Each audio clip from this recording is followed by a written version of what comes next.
Bumaba ng 9.71% ang crime rate sa Kabikolan sa first quarter ng 2025 kumpara noong 2024 ayon sa PNP Bicol. Batay kasi sa datos, umabot sa 5,020 ang mga naitalang krimen sa rehiyon mula Enero hanggang Marso ngayong 2025. Mas mababa ito sa 5,560 na naitalang krimen sa unang quarter ng 2024. Ayon sa tagapagsalita ng PNP Bicol na si Police Lieutenant Colonel Maluca Lubaki, bumaba rin ng 21.36% ang index crime sa rehiyon. Sa unang quarter din kasi ng 2025, 508 index crimes ang kanilang naitala kumpara sa 646 na kaso noong 2024. Kabilang dito ang 39 na kaso ng pagpatay, 9 na kaso ng homicide, 111 kaso ng panggagahasa, 63 kaso ng robbery at 175 kaso ng pagnanakaw. May konting pagbaba rin sa mga aksidente sa kalsada. Mula 3,120 sa first quarter noong 2024, 3,118 lamang ang naitala sa unang quarter ng 2025.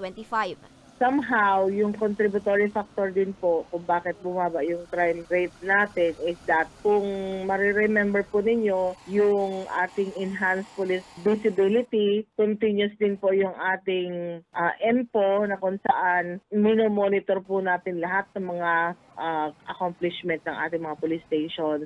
Ayon sa PRO5, ang pagbaba ng crime rate sa Bicol ay bunga ng mas pinaigting na operasyon ng pulisya, strategic deployment ng kanilang mga kapulisan at mga aktibong hakbang katulong ang komunidad para sa pagsugpo ng kriminalidad.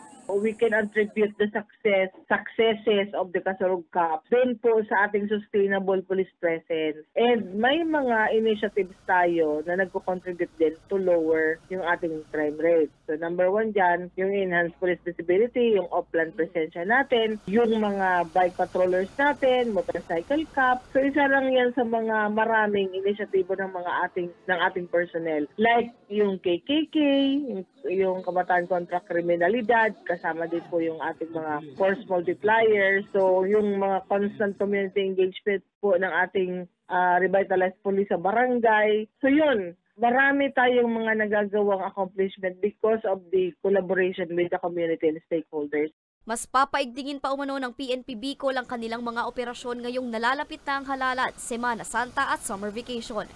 Para sa mga balitang Tatak Bicol, Angeline Dagta.